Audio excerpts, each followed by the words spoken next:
এখন যদি এই পার্টিকুলার সেগ্রিগেশনটা না করা যায় কে যোগ্য বা কে অযোগ্য, সেক্ষেত্রে তো ক্যান্সেলেশন ছাড়ার উপায়ও থাকছে না। হ্যাঁ, ফিগার যদি দিয়ে দেওয়া যেত যে এই লোকগুলো ইলিগালি অ্যাপয়েন্টেড হয়েছে, তাহলে সেটা সেগ্রিগেট করে সুস্থ যারা কাজ করা তারা করতো, আর যারা করা তারা করতো না। কিন্তু এই মুহূর্তে যা পরিস্থিতি, আপনি যদি স্পেসিফিক বাদ না দেন যে এইগুলো ইলিগাল অ্যাপয়েন্টি, এদেরকে বাদ দেওয়া উচিত যারা এরা ঠিকভাবে অ্যাপয়েন্টেড হয়নি, তাহলে কিন্তু সবার ক্ষেত্রেই বিপদ। এটা যদি স্পেসিফিক না বলে, আপনি আজকে বলবেন 5, কালকে বলবেন 10, তো কোর্টই বা কী করবে? কোর্টকেও তো কাউকে রিলাই করে, কাউকে বিশ্বাস করে কাজ করতে হবে। মুহূর্তে যা পরিস্থিতি, যদি ক্যান্সেলেশন বা এইরকম কিছু হয়, তাহলে তো নতুন ফ্রেশ সিলেকশন ছাড়া আর উপায় নেই। আর যদি এর মধ্যে কিছু সিলভার লাইনিং আসে বা কোনো ডেভেলপমেন্ট যে এতগুলো আমরা লোকেট করতে পেরেছি, তাহলে ফাইন, ওই অবধি হবে। তার বাকি মানুষ যারা আছেন তারা সুস্থভাবে তারা কাজ করবে। যা পরিস্থিতি, যদি এটা সেগ্রিগেট না করা যায়, ক্যান্সেলেশন ছাড়া আর কোনো উপায় থাকছে না। জিনিসটা শুনতে খুব খারাপ লাগলেও, খুব হৃদয় বিদারক হলেও, কিন্তু উপায় নেই। এখন চর্চার শিরোনাম হচ্ছে চাল থেকে কাকর, কাকর থেকে চাল, যোগ্য ভার্সেস অযোগ্য। গতকালই কিন্তু এই এসএসসি অর্থাৎ 26,000 শিক্ষাকর্মীর কর্মজীবন ঝুলছে, অনেক দিন ধরেই ঝুলছে। প্রথমে বাক কমিটি, তারপরে সিবিআই, এখনও জল্পনার জল কাটলো না।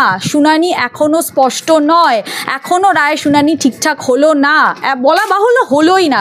এই পুরো বিষয়টি নিয়ে একেবারে কথা বলবো অ্যাডভোকেট অরুণাভ ব্যানার্জি স্যারের সাথে। স্যার, বিষয়টি কি, মানে জল ঘোলাটা কবে কাটবে? আর এতগুলো, একজন দুজন নয়, 26,000 শিক্ষাকর্মীর কর্মজীবন ঝুলছে অনেক দিন হলো, কি বলবেন? না, দেখুন, এইখানে যে আমাদের পরিস্থিতি এই মুহূর্তে, এখানে যদি এসএসসি গভর্নমেন্ট যদি এটা পরিষ্কার করে না বলে যে কতজন অ্যাকচুয়ালি এখানে ইললিগাল অ্যাপয়েন্টি, সেখানে কিন্তু সবার ক্ষেত্রেই এটা মানে সর্বনাশের প্রতীক হয়ে দাঁড়াচ্ছে। আমি বলছি না প্রত্যেকটা লোকই এখানে ইলিগালি অ্যাপয়েন্টেড বা ব্যাড অ্যাপয়েন্টি, কিন্তু আলটিমেটলি সেটা তো লোকেট করতে হবে। একবার এক এক রকম ফিগার আসছে, একবার বলছে 5,000, একবার বলছে কেউ 7,000, একবার বলছে 10,000। এরম যদি হতে থাকে তো কোর্টের পক্ষেও খুব দুর্বিষহ এটা পয়েন্ট আউট করা। আপনাকে স্পেসিফিক বলতে হবে যে এই কটা লোক ইললিগালি অ্যাপয়েন্টেড। যেমন আমরা যখন কমিটিতে দেখেছিলাম, তখন কোর্ট আমাদের স্পেসিফিক বলেছিল after appointment, after expiry of the panel কতজন ইললিগালি অ্যাপয়েন্টেড হয়েছে। ইললিগালি অ্যাপয়েন্টেড আমরা অলরেডি লোকেট করেছিলাম সে সময় আরও 1,200 পিপল। তো তারা তো এমনিই আসতে পারে না ওর মধ্যে। যারা after expiry of the panel যারা রিক্রুটেড হয়েছে without getting the panel approved further, তো সেটা তো এমনিই আসতে পারে না। কীভাবে হলো না হলো সেটা আমি বিস্তারিত আর যাচ্ছি না। কিন্তু এই মুহূর্তে যা পরিস্থিতি, আপনি যদি স্পেসিফিক বাদ না দেন যে এইগুলো ইললিগাল অ্যাপয়েন্টি, এদেরকে বাদ দেওয়া উচিত যারা এরা ঠিকভাবে অ্যাপয়েন্টেড হয়নি, তাহলে কিন্তু সবার ক্ষেত্রেই বিপদ। এটা ওএমআর শিটের কি কোনো হদিশ পাওয়া গেল? দেখুন, আমরা যখন ইনভেস্টিগেশন করি, তখন প্রথম দিনই বলা হয়েছিল ওএমআর সব ডিস্ট্রয় হয়ে গেছে, কোনো পেপার নেই, তার কোনো রেকর্ড নেই, এভরিথিং।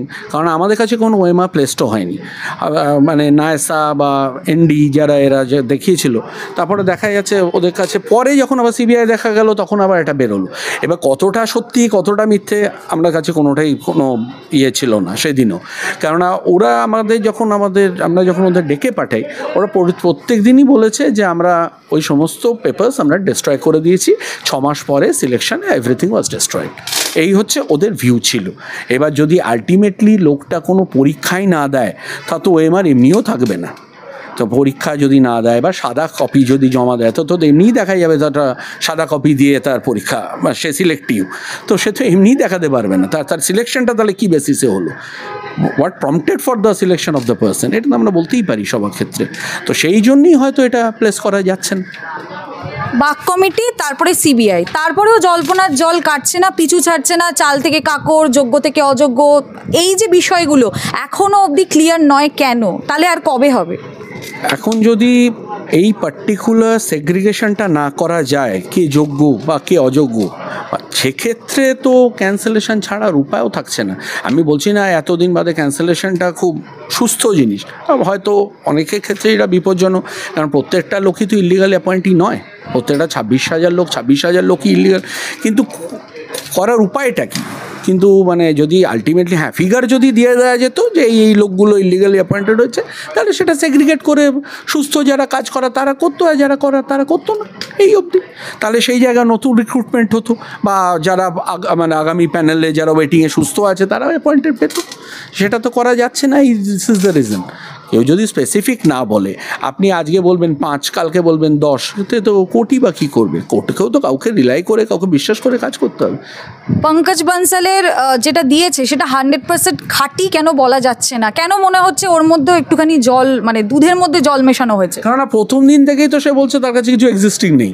সেটাই সত্যি কি সত্যি নয় সেটা তো বি আন্ডার স্ক্যানার, সেটা তো কাউকে না কাউকে মানতে হবে। এই অ্যাপয়েন্টমেন্টের যে ওএমআর, এটা তো কারুর না কারুর রেকর্ডে আছে। তো সেটা তো আলটিমেটলি যদি এসএসসি কাউকে ডিউটি দেয় যে তোমরা এটা দেখো, তো তোমরা তার কাছে তো বলবে না না এইটাই পারফেক্ট। এটা যদি পারফেক্ট হয়, আমরা যা করেছি এটা ভুল করেছিলাম, but this document is perfect.